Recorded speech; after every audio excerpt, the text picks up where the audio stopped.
you start a new brand, it's always difficult. And Right. I went to my dad and I was like, listen, I need some money. Yeah. So he said, okay, for what?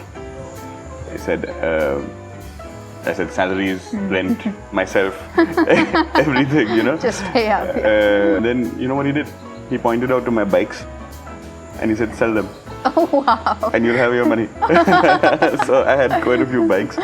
So he made me sell my bikes. I mean... Oh my gosh, actually. Actually, yeah. He said, because that's a lesson. Learning the hard way, yeah. Yeah, you have to...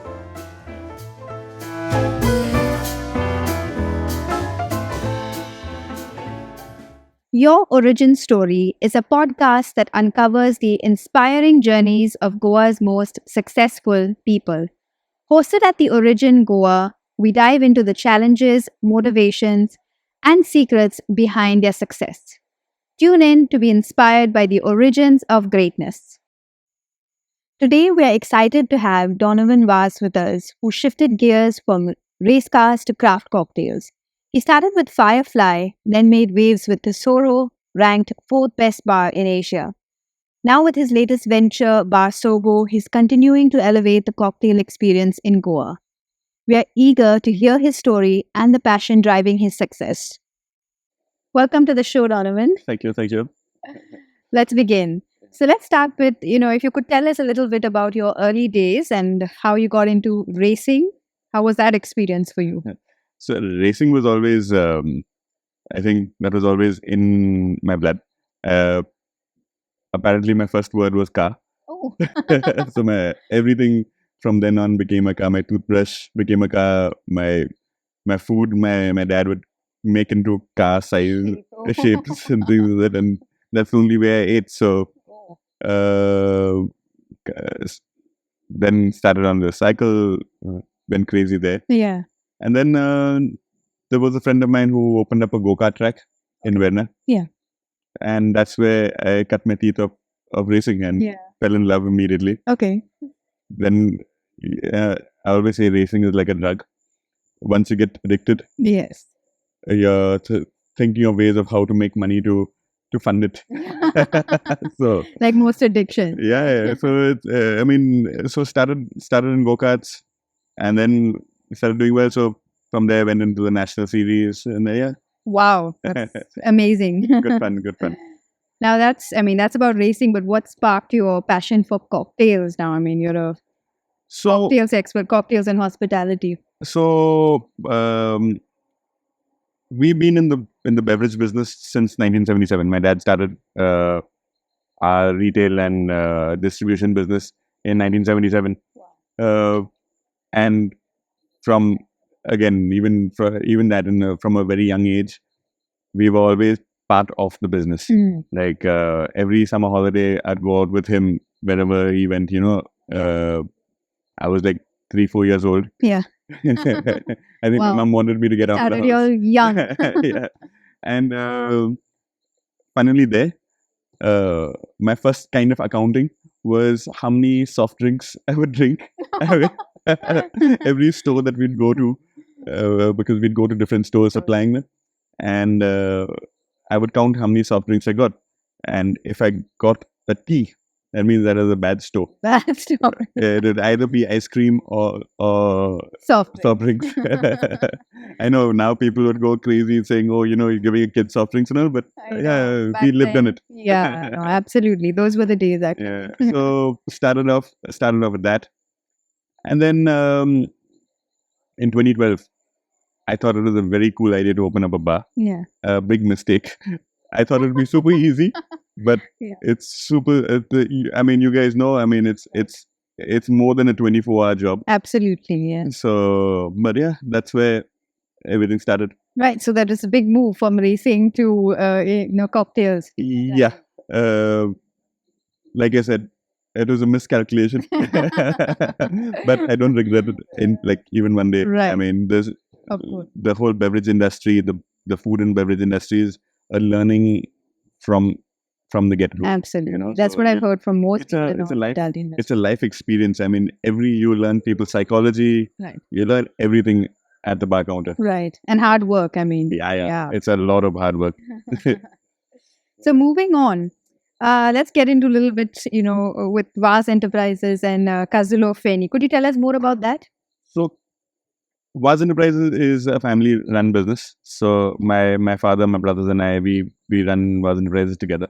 So you were involved in the business right from the beginning? Yes, from the beginning, and we've all got our different roles in the parent company. So we are all very well. I mean, it's a well-oiled machine. Right. We don't have to, stress about that Yeah. too much. And the Feni business is looked after by my elder brother. Okay. That's his side gambit here. Okay. I had the bars and the restaurants, Right. and my eldest brother looks after. He's got a waste management company. Yes. So all together we work Together. Yeah. On in bars. That's great. I mean, I think your dad's lucky to have three of you there too. But was Firefly your first venture? Yes, Firefly was my first. I opened in 2012. Okay. So Firefly in English, I mean in Konkani translates to Tesouro. Tesouro, that's right. Yes. So both those brands were kind of launched at the same time. So when we had Kazulo, actually the idea of Kazulo came in a lot before Firefly. Okay. And we initially, that's the reason why the logos are both the same. Oh. If you've ever noticed, the logos of Kazulo and Firefly are both the same. Interesting. So but we didn't want to call the bar of Kazulo. Yes. Because at that time that was our first venture into getting into the bar industry, and we didn't know if it would do well. Right. We didn't even know if the Feni would do well. Yeah. So we didn't want to taint either of them. So we said we'll have distinctions between them and have an English name and a company name. Yeah. So that's how Firefly came about. Yeah. And that was solely you, yeah. The restaurants were, I mean, the family backing was always there. Yes. But it was run solely by me in 2012, 2012, yeah. That's like more than a decade ago now. Yeah. You make me feel older.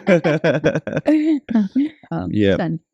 But how was that experience of yours really setting up your first bar and restaurant? What are the initial struggles and stories? What do you learn? It was great. I mean, like I said, I don't regret anything. Everything is a life experience and a life learning. So when you start, you always make mistakes. Right. You make mistakes with staff, everything, and then you learn along the way. The big struggles are always a good team. A team is always, fortunately for me, I had a great team. When you started off? Or no, I built along the way. Oh. I built the team along the way. But otherwise, retaining, then you'd have to figure out how to retain staff, how to, make sure you get incentives and things like that. And the first 2 years, the first 2 years was quite a struggle. The first year, actually, I think 3 or 4 months down into the business, when you start a new brand, it's always difficult. And I went to my dad and I was like, listen, I need some money. Yeah. He said, okay, for what? He said, I said, salaries, rent, myself, everything, Just pay out. And he's like, okay. And I gave him a whole sum. Yeah. And he walks me into our garage. And I was like, my dad keeps money in our garage. I'm like, how that? Yeah. And then, you know what he did? He pointed out to my bikes and he said, sell them. Oh, wow. And you'll have your money. So I had quite a few bikes. So he made me sell my bikes. I mean, oh my God, actually. Actually, yeah. He said, because that's a lesson. Learning the hard way, yeah. Yeah, you have to. So my dad's been always very supportive. Yeah. But if he'll throw in one of these, these lessons sometimes, and it worked out. I mean, you learn. Worked out. You learned the hard way then. Yeah. And then you learn what life actually is. Right. So that's how it began. The World Cup really in 2014. That is what really kickstarted everything. The World Cup in 2014. We'd have like 200-300 people in a 70-seater. Wow. So, can imagine that. Yeah. Good fun. Yeah. So Firefly was like a staple in South Goa for years. I mean, especially post the World Cup, like you said, it was a regular place for people to be at. How did it shape the foundation for what you built today? So what? So Firefly was a no nonsense. It was what everybody wanted at that time, right? There was live music. Right. It was a high energy bar. We'd have Nice location. the location was like we were like really close to the beach. It was good fun, and we had. It was more of a straight bar where you'd get straight drinks. I mean, straight bar that way. Yeah. You get straight drinks. Yeah. It wasn't a cocktail bar. It Right. wasn't a cocktail focused bar. We had, and then in 2015, I realized if you ever go to get a cocktail at any bar, you'd get the worst alcohol in your drink. So that's when I took an active decision into building a cocktail bar, which we didn't have in Goa at that time. We didn't have a proper cocktail bar, Like exclusive cocktail. exclusive cocktail bars, right? Everyone, you'd get the same 3 cocktails in every single bar that you would go to, and we had the extensive beverages in our portfolio itself. So I said it was a no-brainer, So again, the best thing to do is, instead of trying to do it yourself and reinvent the wheel, hire people that would, help you get there. There was Carl Fernandez who got in, who kind of gave me that direction, and we started off with cocktails, and that just took off. Picked up. It took off from 2015 onwards. Yeah, it was good. Fantastic. I mean, you brought something new, something for Goa, because I don't think before that there was anything around South Goa. And also see, every single restaurant that you'd go to was a multi-cuisine restaurant. That's true. When you go to France, you go and eat French food. Yeah. When you go to Italy, you go and eat Italian food. You don't go there to eat, Indian food. Indian food. Yeah. So that's the same thing that I had taken a very, very strong stand in making sure that we serve mainly Goan food. Right. So in the initial stages, there was a lot of pushback from staff saying that we're not getting enough footfall because you don't have North Indian food, or you don't have South Indian food, especially for the tourists. You don't have Chinese food, like that was like a huge factor that was they couldn't understand what I was trying to do. And so the first year was definitely was very difficult for everyone around to understand, but then once the ball started rolling, there was no looking back. In terms of the response with like the craft cocktails, did you have to promote it out there, or like you just email? So what? Yeah, we definitely did a lot of like on-site promotion. We did a lot of on-site promotion where we would push stuff like that. But we also had straight drinks, which I didn't mess with. Okay, that stayed. I kept that, and since we would have like about 150, 200 people coming in, on a busy night. And then we slowly got that ball rolling. Even if we did like 10, 15 drinks in a night at that time, it was great. It was 10, 15 more than what we were doing, so it was super. So we built on that. And then from the 10, 15 drinks to 2020, where we were doing like 300 drinks in a day, 300 craft cocktails. That was, fantastic journey, right, from 2012 to now. There was a time where you shifted locations, right? Tell us a little bit about that. If you can. So, how did it affect you? Shifted locations. I mean, shifting a location when you're not really willing to. Yeah, is definitely is not a nice thing. Yeah, but we did move location, but that didn't really we actually grew. We grew a lot more. We shifted location to a bigger property. Yeah, and the crowd just got bigger. The crowd just got bigger, and it was insane. It was super. Everyone loved every single bit of it. besides a few disgruntled neighbors. Yeah. But here in That's what Goa, the new business is, right. every single bar has that issue. Yeah. But Other than that, the transition like to the Oh. next location was. we got something interesting coming in. Oh yes.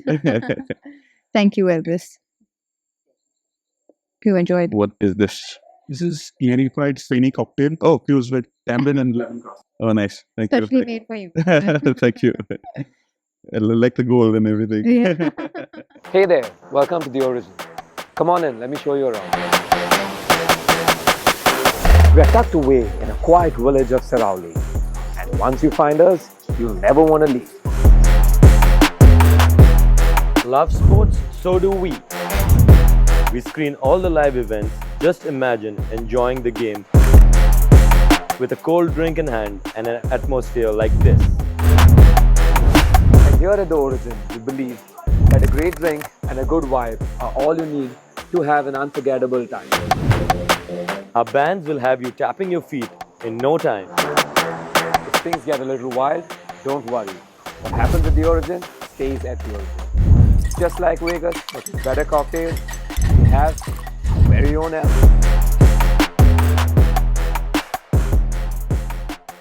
So yeah.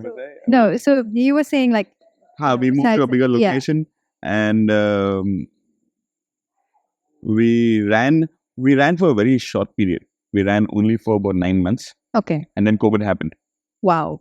Yeah, so at that point, everyone thought, we'd be shut for a week, Yeah. 5 days. It's more like most businesses probably didn't Exactly. anticipate that. Nobody ever thought, Yeah. what would happen. But that's what eventually happened. Okay. I mean, we were shut for about 10 months. The whole Yeah. world shut down. Exactly. I mean, And cool. because of that, we so like I said, Firefly was a high energy space. right. We in 2020, when we finally shut, we were doing close to about 300 people Wow. in a space. On a busy night, we do about 350 people On weekends, that is. on the weekend or whenever we did a gig. And we used to do a lot of live gigs. Yeah. We do a lot of live gigs. We'd have music that would, go through the night. We could do that. Yeah. Can't think A lot of it now. people probably miss that now. Definitely. I mean, there's a small part of me that misses it. There's a big part of me that doesn't miss it. But for all the reasons, yeah. so 2020 came in, and then Yeah. that's when I decided. And so that's when it was permanently closed post COVID, or Yeah, we closed. See, there was so much of uncertainty during COVID. yeah. No one knew how and what COVID was. Yeah. So we didn't. There were so many SOPs that you had to follow. Follow, yeah. So Just not the same vibe. not the same vibe, and then we realized that we wouldn't be able to run a high energy space anymore. Correct. If we did run a high energy space, what were we going to do? I mean, we couldn't have like people spaced out. Yeah. So we realized. So I had 2 new partners that joined me in 2020, 20. and that's when we decided, let's just build a proper cocktail bar. Again, now this is exclusive cocktails. We didn't think of anything else. No crutches, in the sense, no Yeah. live music, no gigs, no nothing, no DJs, Just cocktails. just food and cocktails. Found a great location. Location really matters. Yes. Location definitely really matters. And the location was fantastic. It was, again, we went from like 150 seater to about a 60 seater, Yeah. a 60 seated space. And Tesouro now. yes, Yeah. so this is post-COVID. We decided to reinvent ourselves, change the whole way we look at doing business. Yeah. Because again, you had 50% seating. You had the government kept changing Changing the regulation. changing everything. So we didn't really know what to do. Yeah. So that's why we started with a smaller capacity, and I mean, it was also that COVID honeymoon period, right? Yeah. Where business was thriving. People wanted to get out. Yeah. People were fed up of being cooped up at home. So the day we opened, that day itself, we were like, Fact. we were full every single day till the next lockdown. And then the next lockdown. And then it just Yeah, kept then it was happening. all about lockdowns. Yeah, it was just, but again, for that entire period, we only did food and great drinks. Okay, that's it. I mean, That's it. We didn't screen anything. Yeah. We didn't have a screen in the entire property. completely different concept in that sense. Yes, That we rebranded ourselves. Yeah. Really, so that's what we did. amazing. I mean, and Tesoro achieved like incredible recognition, being ranked the 4th best bar in Asia. Yeah. What do you think set it apart, and how did you capture the attention of such a prestigious ranking? I say, okay, we definitely ran a very tight bar program, but we were also really lucky that there were a lot of people from all over the world that was coming to Goa at that point. Worked out. From the whole country. Yeah. I mean, nobody could travel abroad. Yeah. So everyone, I mean, Goa was their refuge, So we got a huge amount of traction, a lot of news, from all over the country. And we had a drink that we did insane numbers with. That captured a lot of people. The connect that we have here, in the south of Goa. Yeah. No one ever thought a place in the south of Goa would actually blow up like that. Yeah. We were the first bar to beat. There's a bar in Delhi, Yeah. which is very, very well known. Okay. Those guys, nobody ever beat them, and we were the first people in the country. Bar is this? There's a bar called Sidecar. Okay. Sorry, but the guys at Sidecar, great guys. But we were the first people to push through and get to a single-digit ranking. We were number 4 in Asia, number 1 in the country. Amazing for like a something new that you had started in a small Yeah. street like that. So, and it happened really quickly. A lot of people came into Goa, so we had all of those people come in. I mean, did that Makes sense. recognition sort of help to bring more people in? Or Definitely. was that Definitely, Yeah. it did because then people want to come and see Right. What is this what about? is this about. Everyone wants to see. Yeah. You have both sides of the table. There are Right. people that say, it's super, and the other side that there's maybe. But thankfully we had the maybes were not too many. Not too many. Were very, very few of them, and our whole thing was, Go on hospitality is making sure everybody feels at home. No matter who you are, Yeah. we'd always make you feel welcome. Right. And that is what, I think that's what sets most Goan bars apart from everywhere, from Yeah. everybody else. Yeah. The Goan hospitality is not there in most places in the north of Goa also, because in the north of Goa, you don't really see too many. Feel that, yeah. And that's why a lot of our south crowd is also, Yeah. looking And you'll be surprised. for places like The people in the south of Goa, the locals in the south Yeah. of Goa, they will spend a lot of money if the product is good. good. Yeah. Yeah. They said, They why don't really would I care. have to go so far when I have it right? Yeah, and if the product is good, price is not a barrier then. Yeah. Absolutely. So So you believe then people pay if the yeah, definitely, spending. definitely. We had a drink that was about 25,000 rupees Wow. a drink, and And it used to sell. it's 25,000 rupees a drink. Yeah. I know this sounds obscene, but we had Yeah, people that number definitely sounds obscene. But what Sure, really, cheers. Yeah, of course. Yeah. Cheers.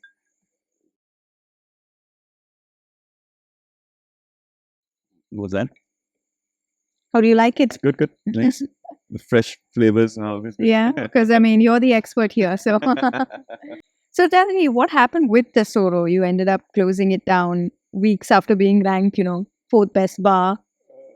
What really it was happened? a few months. It was a few months later. Okay, not a Uh, few. Okay, Yeah, it was a Sorry. few months later. But that's another life lesson that I learned. like stop renting. Okay. Do not rent anything. I mean, as a family, also we've decided we are not going to rent anything anymore. Right. Uh, And then you sort of lose control over your own space in a way where, you've put in your hard work and then, yeah, definitely. you're trying to. You build a brand, and then which is not only locally known, it was nationally, internationally. Yeah, internet. We had people from all over the world Yeah. that started looking at what we were doing. Yes. The 50 best bars that we were featured in, Yeah. that is 50 in the whole world. Wow. That's 50 in the world, 50 in Asia. You have different things. And so when you have a body like that looking at what you're doing, that means a lot. Yeah, and you reach that level, it's very difficult to, just kind of let go, Yeah. So yeah, it definitely hurts. Yeah. It's still hurting. but Yeah. it's a life lesson. You learn Yeah. what not to do the next time. Next time. I mean, Yeah. like I said, these experiences probably have, shaped everything up until now, moving Yeah. from one business to the other, Um, right from Firefly. yeah, I mean, that's from where Firefly was a really long way that we Way. traveled. But like I said, even though it hurts, I don't regret it at all, Yeah. because again, you learn what not to do the Next time, yeah. Yeah. Just keeps getting better, right? Now, with your family liquor outlets and the distillery, how does your experience with bars and cocktails complement the family's ventures? Do you ever collaborate on ideas, your brothers, your father? Definitely. I mean, we've just opened our fourth store. Fantastic. Congratulations. We've opened up now in the north of Goa. We are predominantly in the south. Yeah. We've got a store in Kolva, Margao, Palole, Yeah. and now Anjuna. Owning a bar definitely complements that, because then you get to taste, you get to explain to a client what that whole experience is. Mhm. So it definitely complements the parent business, and that is also one of the reasons why I got into the bar industry. Right. I mean, like you mentioned earlier. Yeah, it would complement. It also becomes like a tasting room. A bar becomes a tasting room for Right. a expensive product that somebody would want to buy, Right. and then wouldn't have the opportunity to buy it because they wouldn't know what it tastes like. Yeah. There is a bottle of cognac that we have, Mhm. which costs 62 lakhs. Yeah. So imagine somebody wants to try Try something like that. Yeah. and doesn't want to really try it because of how expensive it is. And then they have the opportunity to come to one of our bars Yeah. and then try it Try. and then buy it, Wow. So that's one of the main reasons why we opened up the bars. But yeah. So That's an amazing idea, actually, to give. I mean, it helps you as well as it helps the client, because nobody wants to just blow up 62, right? Unless they tasted in one of your amazing cocktails. Yeah. Okay, so now let's talk about SOGO, your latest venture. How are you continuing to innovate there and push the boundaries of Goa's cocktail scene? So again, you get a great team. You get a great team together. You build, again, you learn. You're in this industry. You have to keep constantly learning. You have to be up. And now, with social media being so active in this whole business, Exactly. everybody believes that they are either a home chef or a bartender. Right. So So true. Yeah. so you have to keep with the trend. So one of the key things that I learned is hire a young team, because those guys are always your forefront. They keep coming with ideas, and then you sit down, you have a whole thing, Right. you sit down, try different things, and that's how it grows. That's Right. the best way. And having a team, Yeah. see, you can't get to where we got to without having a great team. Right. It's not a single person that makes it. It is a whole Whole collective. team effort. Yeah, it's a whole collective team that pushes you to forward. Yeah. And SOGO also was great. I recently sold my entire share. Wow. That's news. Yeah. Okay. I How did that happen now? I just need to concentrate on our parent business because we were opening up in a the new north. You know, Makes sense. there's a lot. I didn't want to lose focus Yeah.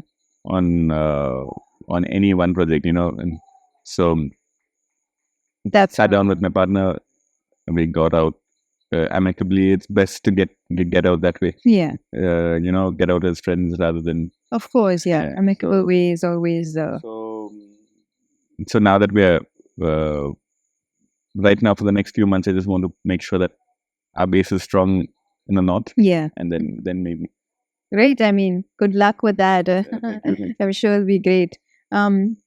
What trends do you see, shaping the future of the cocktail scene now in general in Goa and beyond?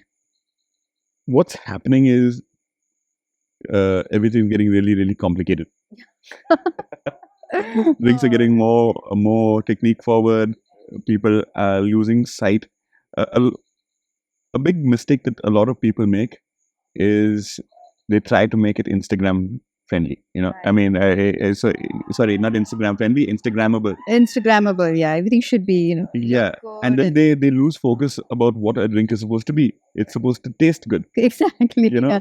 you're supposed to be drinking. I mean, presentation's important. Yes, It has it to be is. appealing, of It course. But definitely yeah, is. I get what you're saying. Yeah. But then, if the drink is not going to sell, it has to be sellable. Yeah. So if it's not going to sell, then I mean, Right. then you're just making a drink for a photograph which nobody's going to drink, Right. and then that doesn't serve your purpose. Purpose. You want a person to come and say, "Holy hell, I want to have another one." More of it, yeah. and not then just one. that's what changes the whole Yeah. program. So the industry, like I said, social media kind of blurs that line. Mhm.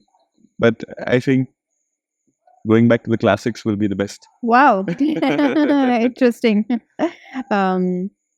Right. Now, your family's success spans multiple industries, right? What do you think is the common thread or value that ties all of your successes together? I think There's so many things. it's family, right? Family stays first. Yeah. So you have to be together as a family, and that's what we've been doing. We've been working together as a family. Right. If like one of us, like starts straying, Yeah. I think we all get together and say, this is what, Yeah. and just having regular meetings, Keeping in touch, sharing your ideas and what's going on everywhere. So meet often to. Yeah, we meet often. We are in touch almost every day. Yeah. Even though like my mom used to always complain that even though we lived in the same house back then, we should not meet each other. I think sometimes businesses can do that, Yeah. right? But then you make time. You make time, you come together. That's great. Well, one thing that my dad always said is Sunday is the day for the family, right? So we shut all our businesses down on a Sunday. Oh, I see. So Wow. Yeah. All your stores are shut on on Sunday. Sundays. Yeah. Interesting. I mean, weekend, but that shows how, family is so important in its whole. Definitely, its whole thing. definitely. Amazing. So, Donovan, what advice would you give to someone who's looking to break into the cocktail or bar industry in general? First, do not rent. Of course, yeah. I think the last few minutes of talking to you, that's something I've caught on to. Yeah. Definitely. I mean, also the reason why I'd say do not rent, I mean, is because then you start working for the landlord. Mm-hmm. Most landlords, I mean, I wouldn't say all, but majority of them are very, they don't understand business. And they take a huge chunk of what you could invest in proper staff and things like that. They take a huge chunk out of that Right. into rent. So just doesn't make sense for somebody that is Just started off. starting. Yeah. And then when that starts happening, then you're looking at ways of cutting corners to keep everything afloat. Keep up, yeah. To keep everything afloat, and then then you'll have corners cut, and then your products crap anyway. Yeah, exactly. So for anybody that wants to start Yeah. a new business, they have to have a solid product. The product has to be absolutely tight. Mhm. The team, we invested in a great team. What we decided when we opened up Tesouro was um, the budget that we'd use for entertainment, Mhm. which was quite substantial. Yeah. We put that same budget into staff. Wow. So we paid staff well. We had a great team. We put whatever money we were going to be spending on entertainment, and we put it into staff. Staff. And then that's like, Really helped you. yeah, it really helped. That's great advice. Yeah. Yeah. Now, what's the future of?